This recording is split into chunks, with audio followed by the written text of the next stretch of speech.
My brother demanded that I make my house child-free because he didn't want to see me take care of another man's responsibility, so I laughed in his face and exposed his wife's filthy secret. Now, everyone's calling me the a-hole because his life is falling apart? I'm a 38-year-old man who grew up in a small tight-knit town where everyone knew everyone else's business. It was the kind of place where people still waved to their neighbors from their front porches, and Sunday potlucks were the highlight of the week. My brother Alan is just 1 year older than me. Growing up, Alan and I were inseparable. We played in the same little league baseball team, faced our parents' lectures and scoldings together, and even navigated the roller coaster ride of teenage years side by side. We understood each other on a level that only siblings can, offering a comforting presence in each other's lives.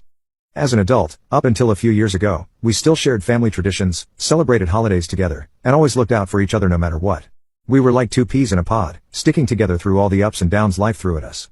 As kids, Alan and I had always discussed our love for New York and planned to move out there. Being the oldest, he was the first one to make the bold move. I admired his courage in taking that big step, and a couple of months later, I decided to follow in his footsteps. We both found ourselves in the city that we had dreamed about, rooming together in a small apartment. We tirelessly looked for jobs so we could support ourselves. While I secured a position as a graphic designer, which was a dream come true for me, Alan found himself working as an accountant. Our jobs were not glamorous, and we struggled a lot during the initial days.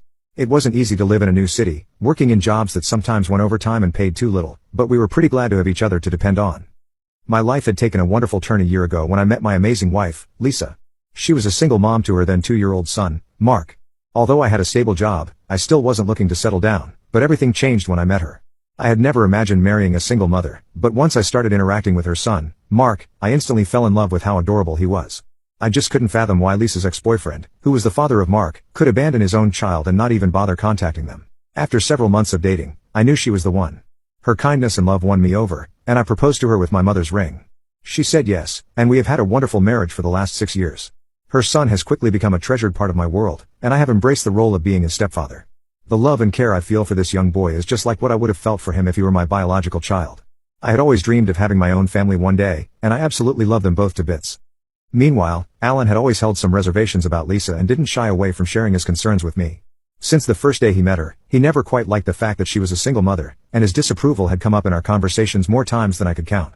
I often found myself brushing it off, thinking it was just Alan's way of being an overprotective older brother, worrying about my happiness. We'd had many conversations where I made it crystal clear that I loved being a father to Mark and that Lisa meant the world to me, no matter the circumstances. I told him time and again that my love for her and her son transcended such trivial concerns. Alan had also met his now wife, Sarah, through his network of work friends. Their love story was like something out of a romantic comedy, where workplace acquaintances turned into lifelong partners. The chemistry between them was undeniable, and it didn't take long for their friendship to blossom into something much more significant. I've spent my fair share of time with Sarah over the years, but we never really bonded much. You see, Sarah had a serious drinking issue, which sometimes led to her getting angry and blurting out a lot of secrets that she would later claim she couldn't remember. On one such occasion, while we were all out drinking and when my brother wasn't around, she confessed that he had trouble satisfying her in bed. Apparently, he was struggling to maintain his performance, and this left her wanting more. She mentioned how she had been hooking up with strangers sometimes. I was taken aback by what I heard, and the next day, after we were both sober, I decided to confront her about it. I didn't want to bring this up to my brother without confirming first, as I knew how much he loved her, and it could potentially ruin their relationship. Sarah denied ever saying such things and swiftly changed the topic. I decided to let it slide at the time, as I couldn't do anything, especially when I had no proof.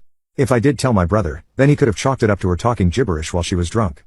Although I let it go at that moment, those words have always lingered in the back of my mind all these years. As a result, I've always kept my distance from her since then. Now, coming on to the incident that happened this week, every year, our family from all over the country travels back to our hometown, no matter where we are, to celebrate my mother's birthday. It's become a family tradition now, and it's something we have been doing for as long as I can remember. No matter where we are or how busy life gets, we make sure to mark that special day by being with our mother. This year, I decided to take an earlier flight, so I arrived in our hometown before everyone else. You see, Lisa and Mark were scheduled to fly in a bit later because Mark had this important school assignment to finish and hand in. So, I had some time to spend with our family before they got there. Alan and Sarah made it too, and it was shaping up to be a great get-together. We were all looking forward to spending some quality time together. The atmosphere was filled with laughter, stories, and that feeling of togetherness that only a family gathering can bring. Just a few days before my mom's birthday, I drove to the airport to pick up Lisa and Mark. Even though we had only been apart for a few days, as soon as Mark saw me, he sprinted towards me with his arms wide open. The pure joy on his face made my heart swell with happiness. We drove back home, where my parents welcomed them with open arms. Mark had always been a favorite in my family, and my parents treated him like their own grandson. In fact, my father had even spoken with me this time about having Mark spend holidays with them so he could learn valuable skills while helping out on our family farm. Of course, my father would pay him for his work, but it was also about teaching Mark important life lessons. On the other hand, I noticed that Alan didn't get up to greet my wife and son. Sarah, who was helping my mother out in the kitchen with the preparations, rushed to hug them. I thought maybe Alan was just tired that day from helping around the house, so I didn't pay it much mind. The big day arrived, and we had all worked hard the night before to make sure everything was ready so my mom wouldn't have to lift a finger on her special day. Our close relatives and my mom's old college friends started showing up, and everything was going great. Some of the guests had children of their own, and I introduced Mark to them.